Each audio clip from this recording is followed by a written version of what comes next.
Hey,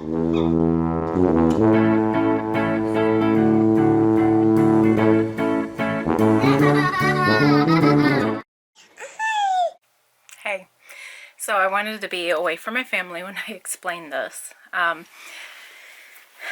So the doctor today, very counterproductive, I guess.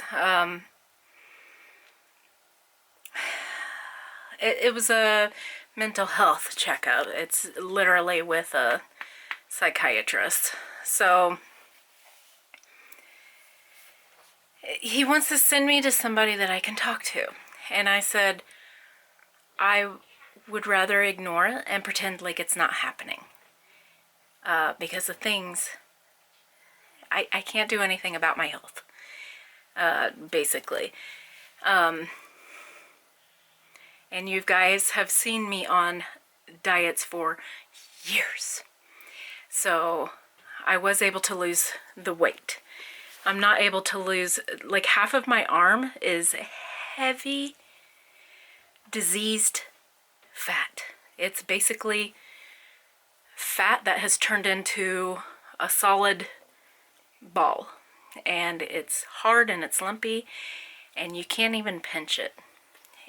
It's like scar tissue, basically, is how I'm explained it. It's lipedema, if you want to look it up.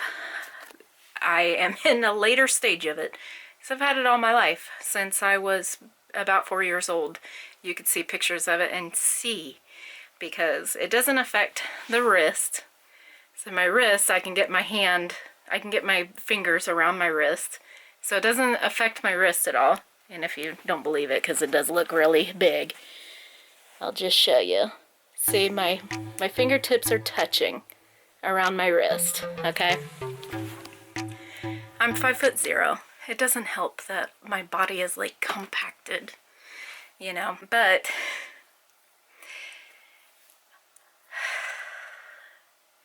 this is so annoying.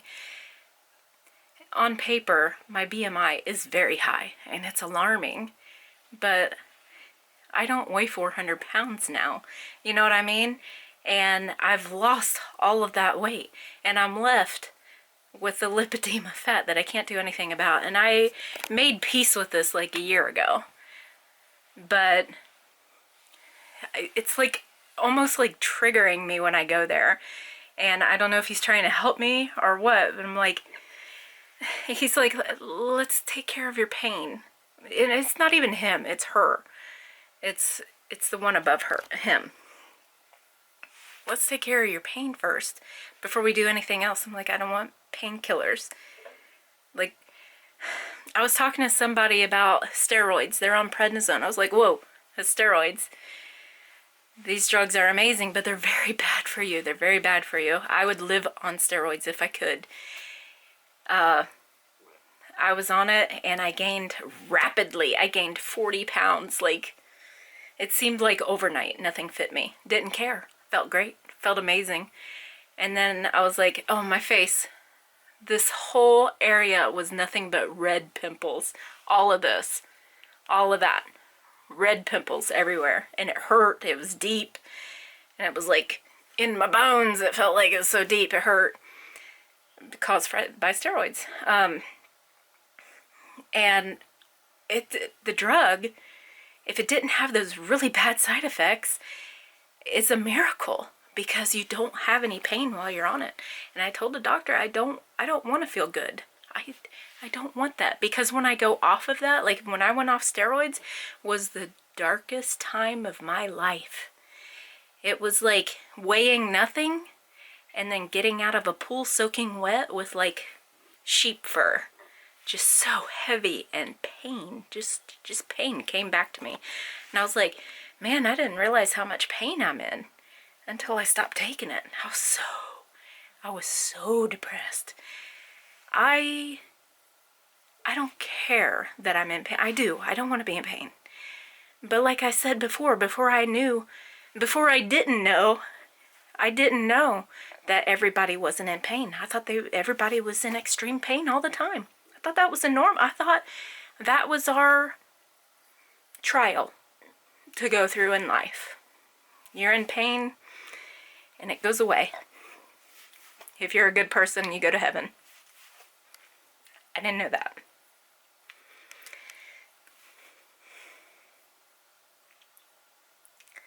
So anyway, I told him I don't want to feel good. I want to feel normal. I want to be awake. I don't want to sleep. There's no reason for me to be here if I'm asleep all day.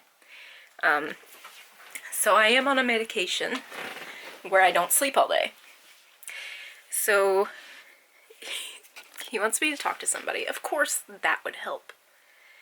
But talking to him is enough. I was like, what is this going to help me with? Because EDS, I can't do anything about. There's nothing. There's nothing. There's no pill I can take to make the symptoms go away. Hello, God, is that you? There's no,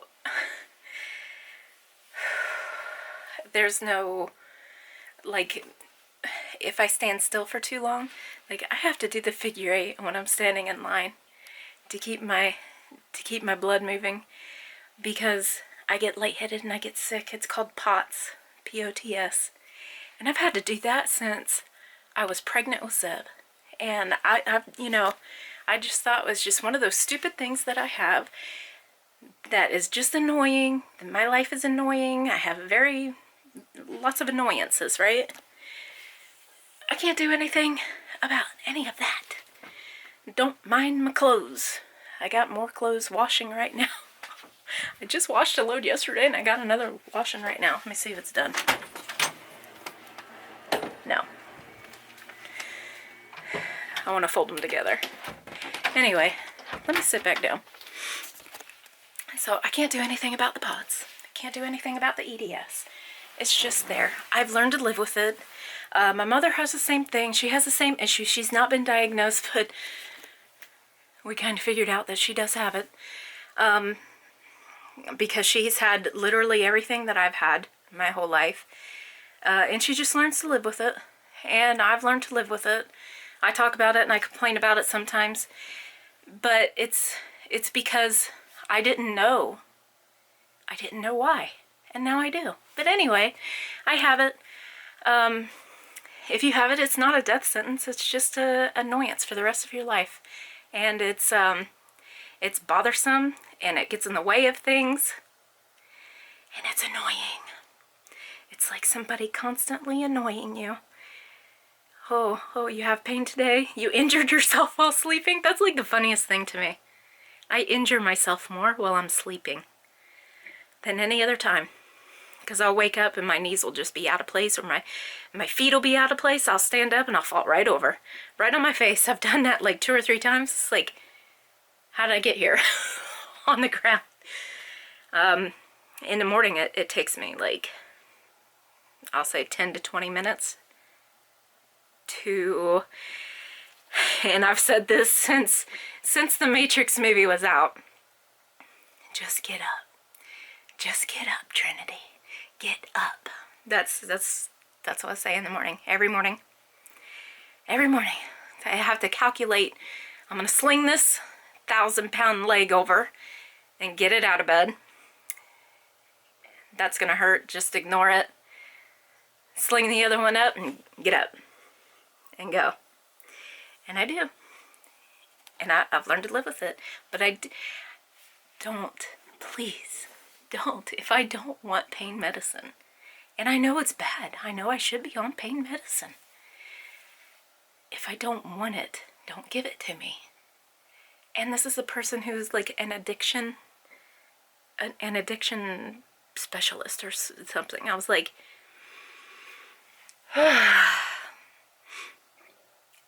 if a person is an addiction counselor, specializes in addiction, then they would think that everybody that they see is an addict of some kind. And I definitely could be. If I was on pain medicine, if I started today, it would be real hard. Like, I don't think I'd be able to get off of it ever. Like, I started just like 3 days ago. I started taking the kids' I bought 2 bottles when Abigail broke her leg. I bought 2 bottles of acetaminophen liquid, and it's bubblegum flavor, and it's disgusting, but it's almost going to expire. Like, it's got 3 months left on it.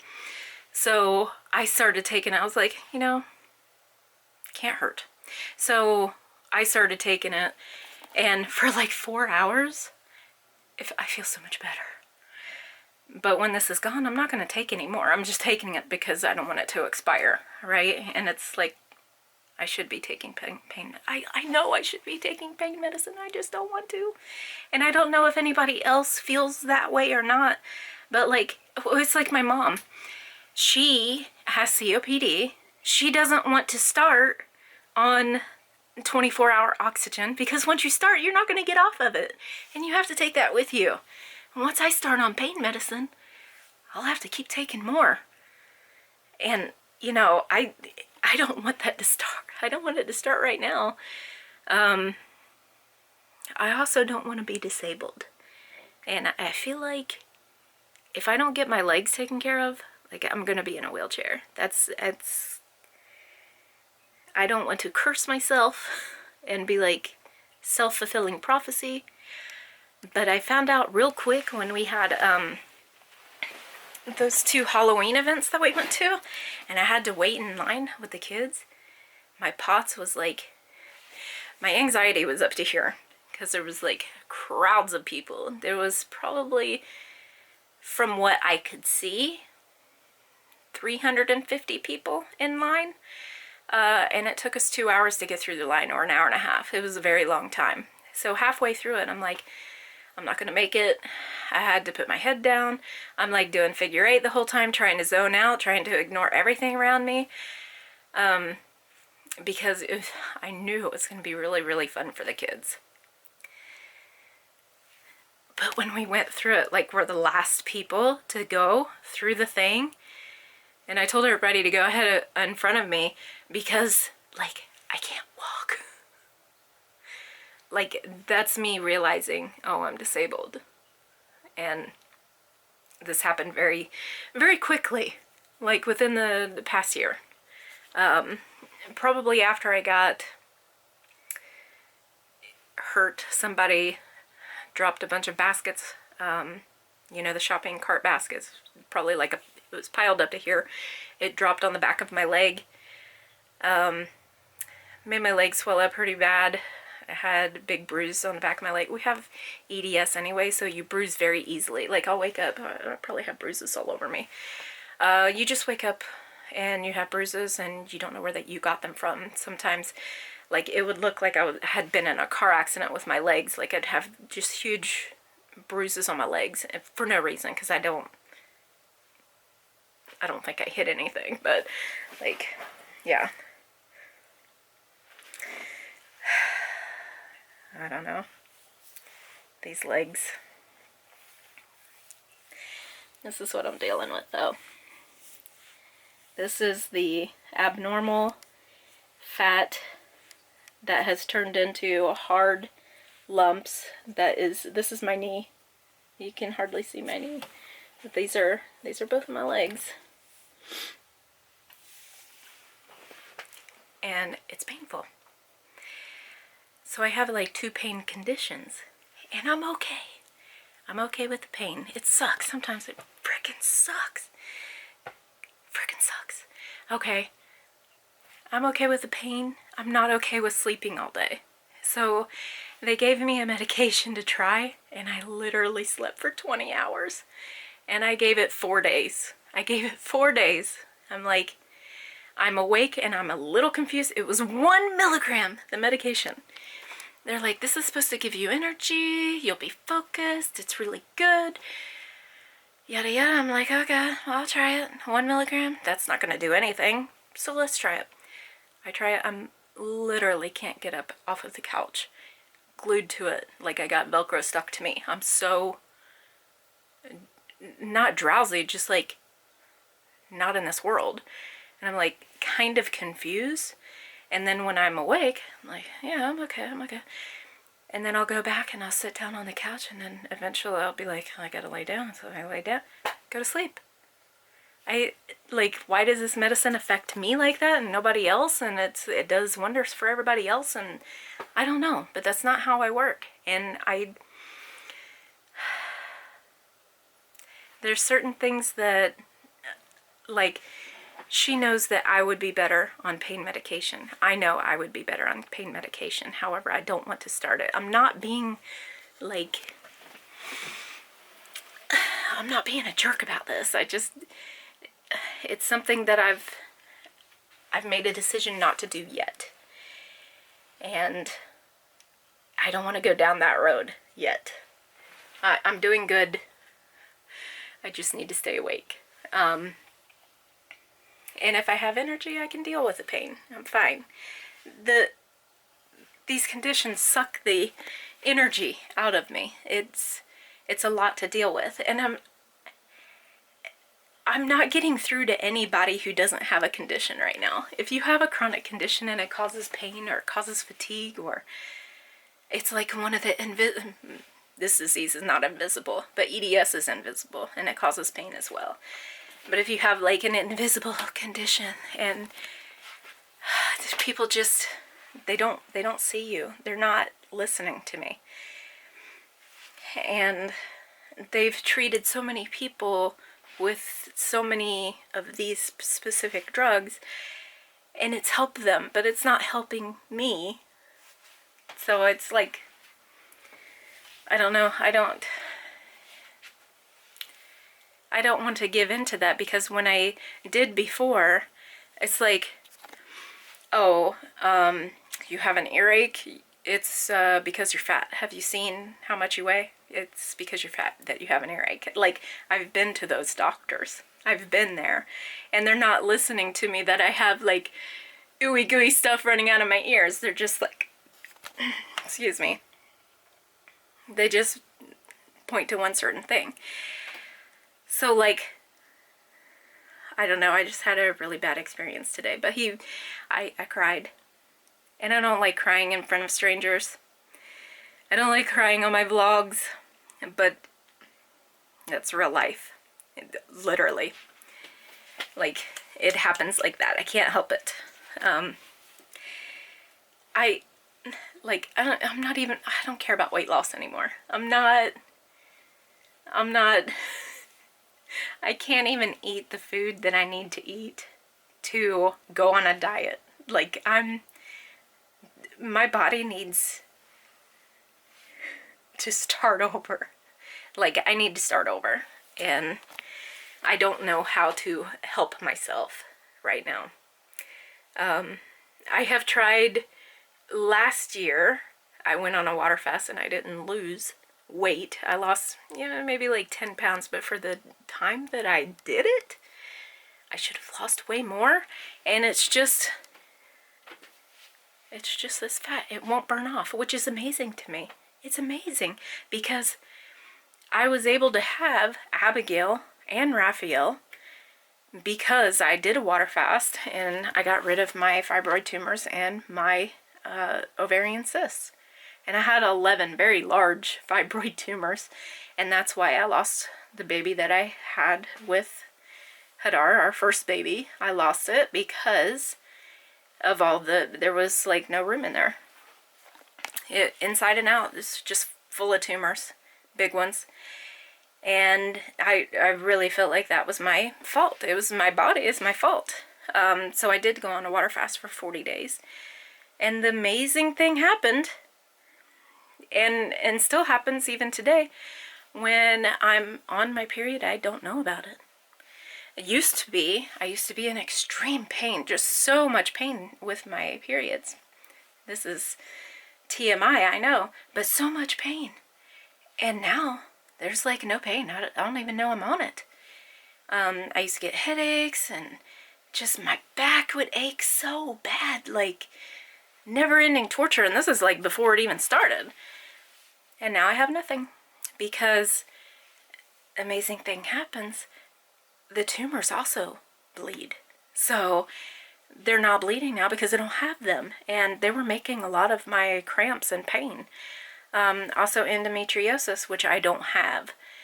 So I thought, you know what, since the fibroid tumors, they're almost like, they look like muscle. They're the same color as your uterus. It looks like muscle. But it's basically scar tissue that has built up over time.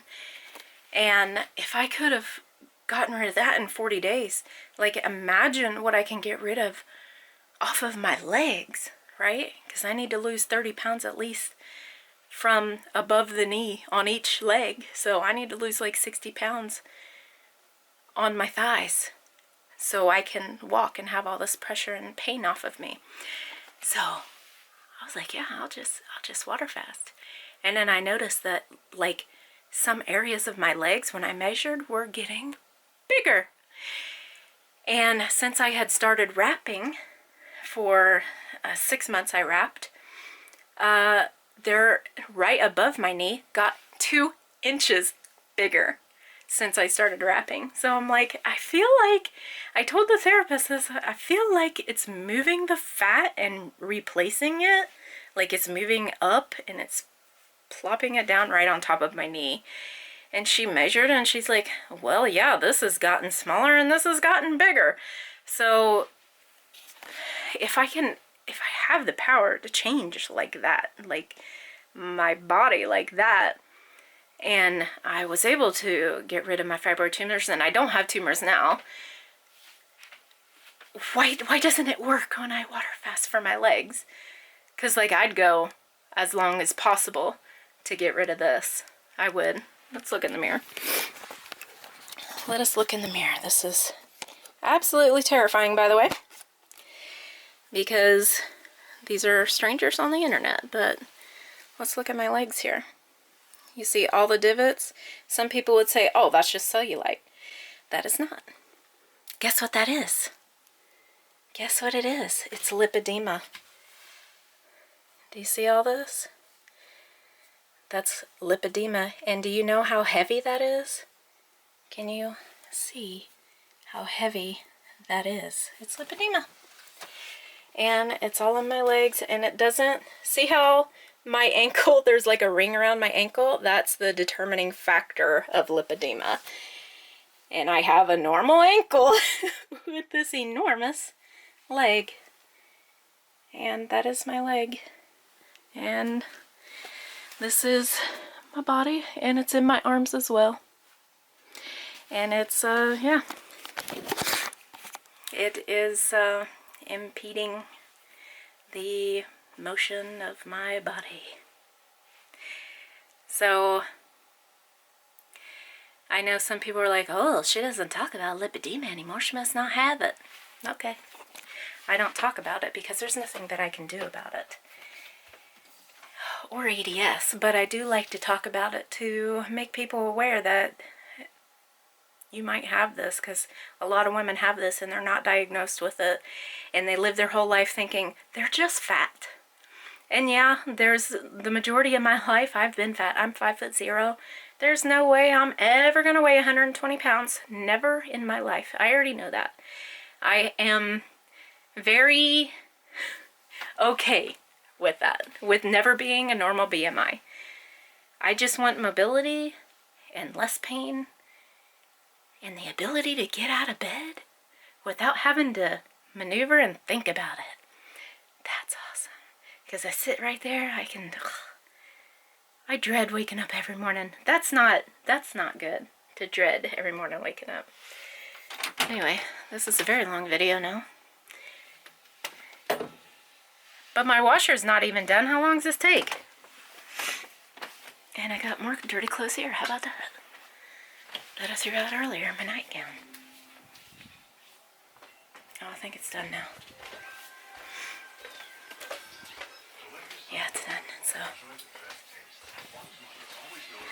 ooh, we're gonna have some fun. They're watching a nature show. Oh. See that big washer? It's old, but it's a good one. Alright, I will go ahead and let you go. Thank you for listening to me. It's a big deal to me that somebody listens. It's a big deal. So I'll see you later. Have a good night. It triggers the noise. Sometimes I'll eat a couple bites of food, but it'll literally make me sick, and I'll feel like I have to throw up. But, you know, that's just part of EDS and the progression that has happened throughout the years. So we had a mental health doctor's